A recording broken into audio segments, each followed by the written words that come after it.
الله أكبر الله أكبر الله أكبر الله أكبر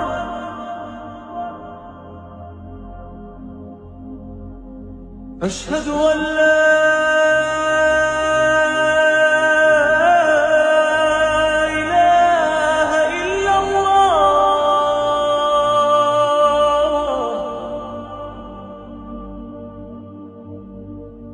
أشهد أن لا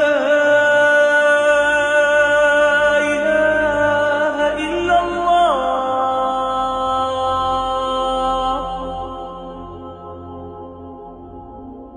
أشهد أن محمدًا رسول الله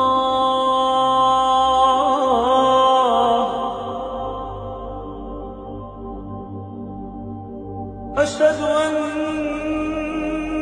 محمدًا رسول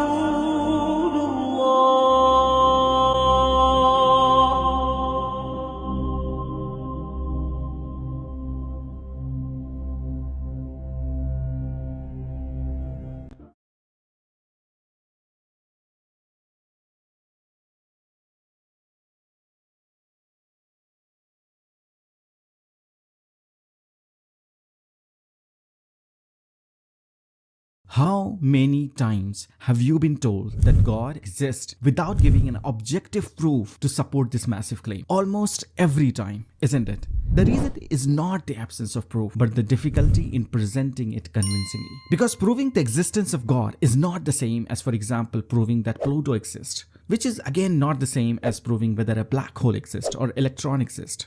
You see, proving that Pluto exists is relatively straightforward. You could point a powerful telescope towards it, and there you have it. Proving the existence of a black hole, however, takes us into the realm of indirect evidence, the gravitational pull on a nearby stars, and the warping of space-time. So if you say, I will believe in God when I see him, it is like saying you will believe in black hole only when you see it directly, which will never happen because the black hole, by definition, don't allow light to escape. And therein lies the lesson. The methods of proving something must fit the nature of what you are trying to prove. And that is why in this video, I'll use a blend of deductive reasoning, logical analysis, and the detection of inconsistencies in human explanation to prove the existence of God. So let's cut the chase and present my argument. My argument is the Quran is not the work of any human being. If this claim holds true, it leaves us with only one explanation. This book comes from a divine origin, and therefore God exists. For this to be true, I will have to prove that this book could not have been written by any human being, which is quite difficult if you really think about it. But I will do so by presenting it in three parts: prophecies and scientific evidence, the magical pattern within the Quran, and finally is unmatched eloquence. So let's take this verse and assume that it was written by a human being. Do not the unbelievers see that the heavens and the earth were joined together as one unit of creation before we clove them asunder? We made from water every living things. Will they not then believe? It further goes on to say in chapter 51, we built the universe with great might, and we are certainly expanding it. These descriptions closely aligns with scientific understanding of the Big Bang, the idea that all matter was once a single unified entity before it expanded to form the universe as we know it. Let's pause and reflect. Suppose the Quran was not revealed by God, but written by a human being, perhaps Prophet Muhammad or someone else in the 7th century Arabia. This would mean that someone living in a desert 1400 years ago not only predicted the Big Bang, but also stated with full confidence that the universe is expanding, something that wasn't scientifically validated until the 20th century with the advent of advanced telescope. Doesn't it sound completely implausible that a person in such an environment could accurately predict these groundbreaking scientific truths? But I understand one example can be called a coincidence. So here is more for you. It further says in the Quran, your guardian Lord is Allah who created the heavens and the earth in 6 days and is firmly established on the throne of authority. And in the chapter 41, it says, "Say, is it that you deny him who created the earth in 2 days?" I want to clarify something here first. The Arabic word used for day is ayyam, which is often translated as days and does not necessarily refer to 24-hour earth days in the Quran. For instance, a heavenly day is described as 1,000 years of our time, and the day of judgment is said to span 50,000 years. This means that the 6 days of creation could refer to 6 vast eons or phases of time known only by Allah. But what is truly remarkable is in the Quran, it implies that the earth has existed for approximately 1/3 of the time since the universe came into existence. That will be impossible for anyone to guess in the 7th century. What does modern science say? A quick search reveals that the universe is approximately 13.7 billion years old, while the earth is around 4.5 billion years old. This means Earth's age is indeed roughly 1/3 of the universe age. The probability of accurately making such a statement without advanced tool or knowledge is astronomically low. To claim this as a mere coincidence would require one to abandon reason entirely. The next verse that I'm about to present will not just blow your mind, but it will absolutely put the discussion to bed, because it would be counterintuitive to make such a statement. It says in chapter 57, "And we send down iron with its great might, benefit for humanity." Think about this for a moment. Iron rusts, it bends, it's found buried in the earth. So why would anyone in 7th century claim that iron was sent down rather than simply found on earth? Making such a statement would have been extremely risky. It would defy common understanding and potentially raise doubt about his credibility. But today we know about iron that it is not native to earth. Instead, it is believed to have come from supernova explosion of a giant star making its way to Earth millions of years ago. Even more fascinating, iron has the most tightly bound nucleus of any element. It is incredibly strong at the atomic level, which aligns perfectly with the Quran description of iron possessing great might. And a bold statement like this is mentioned in Quran for water as well.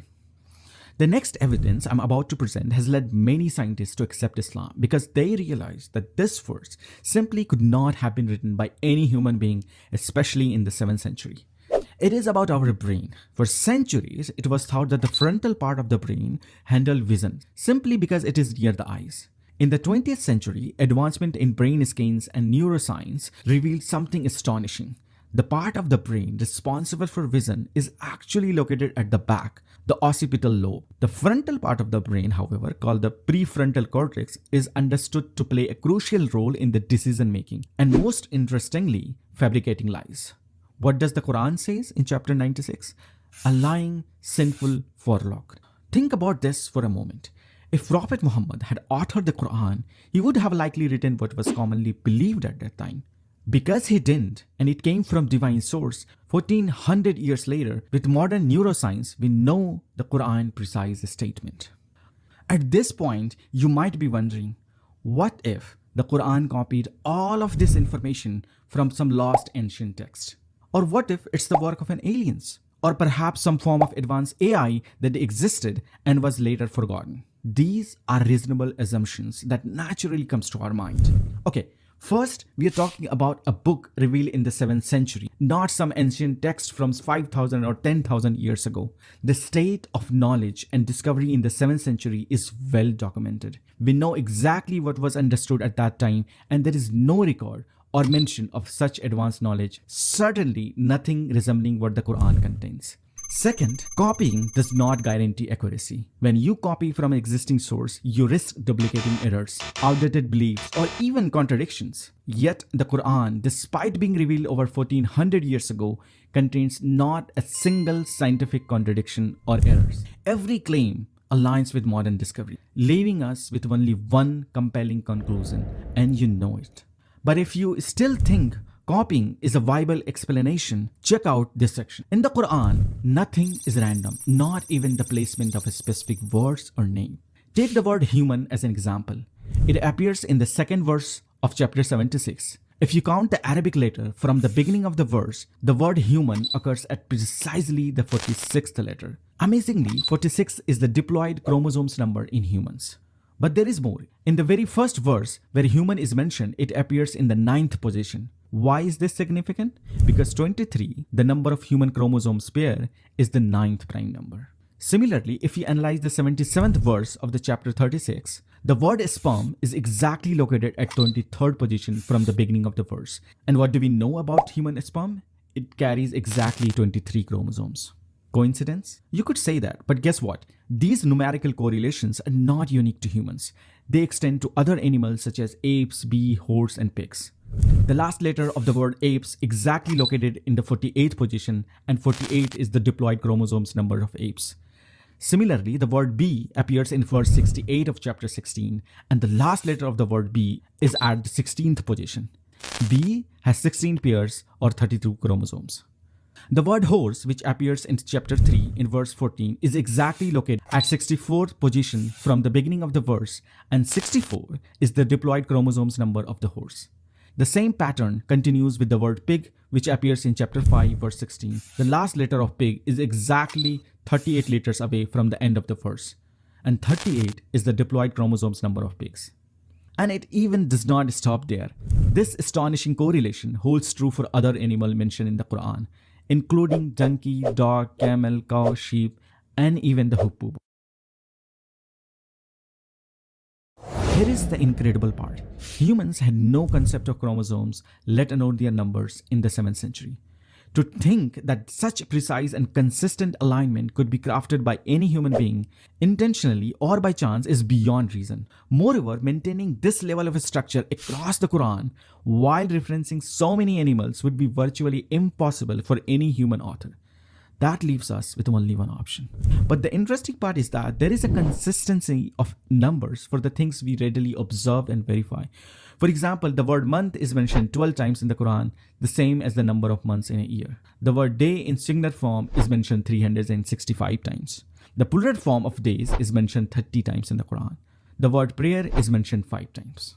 One of the things that amazes me the most about Quran is its incredible balance of what should be balanced. Because the Quran was revealed over a period of 23 years. No verse number, no chapter number. Verses were revealed at the same time from different chapters, usually according to the situation that was unfolding. Yet, despite this seemingly fragmented process, the Quran maintains a flawless balance and coherence that defies human ability. Let's look at these numbers together. Life and death are both mentioned 145 times each in the Quran, and so is this life and afterlife. Angels and demons, men and women, wish and fear, good deeds and wrongdoings, benefit and corruption, heaven and hell, water and land. Well, water is mentioned 32 times in the Quran, and the land or earth is mentioned 13 times. You know what is interesting here? If you take the percentage ratio, it is the same ratio as the ratio of water versus the land on earth. Moving on, in chapter 3, God says, the similitude of Jesus before Allah is that of Adam. He created him from dust, then he said to him, be, and he was. This verse draws a parallel between Jesus and Adam. Amazingly, their names are mentioned the exact same number of times in the Quran, 25 times each.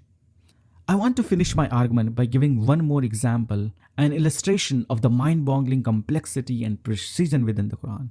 Back in 7th century, everyone knew the brightest star in the sky, which was Sirius. What is remarkable about the Quran is that it gives the distance to the Sirius from earth without even mentioning. It says, and that it is He who is the Lord of... If you count the number of Arabic letters from the word stars in verse 1 of this chapter to the word earth in the verse 32, the total is exactly 861 letters. Today, modern science tells us that Sirius is approximately 861 centi-light years away from Earth, or 8.61 light years away from Earth. The verse that we mentioned before, iron, if you count the number of words from the beginning of the Quran to the word iron, is 5100. Surprisingly, it turned out that the iron on Earth is concentrated at its core 5100 kilometers below the surface. And yes, the iron surah is 57th chapter of the Quran. One of the common naturally occurring iron isotopes is Fe57. Let me ask you, do you have any counter argument that completely nullifies the evidence I have presented so far?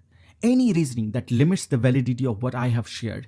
Any plausible explanation that makes it conceivable that this could all be written by a human being? If so, let me know in the comments. But I genuinely doubt it. Now, you might choose to close this video and dismiss everything as a coincidence. But deep down, the rational part of you, the math in you, the science in you, the logic ingrained in you won't let you settle with that explanation. It won't let you ignore the overwhelming patterns, the precision, and the sheer impossibility of these examples being the work of mere human intellect. There is a beautiful verse in the Quran that sums this up. Do they not consider the Quran with care? Had it been from other than Allah, they would have surely found therein much discrepancy. Before I wrap up this video, I want you to listen to this piece of the Quran to show you that it is a miracle, not just in the way that I presented, but also in the way it sounds.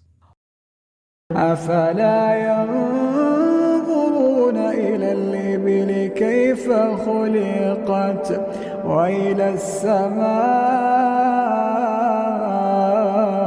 كيف رفعت وإلى الجبال كيف نصبت وإلى الأرض كيف سطحت فذكر إنما أنت مذكر لست عليهم بمسيطر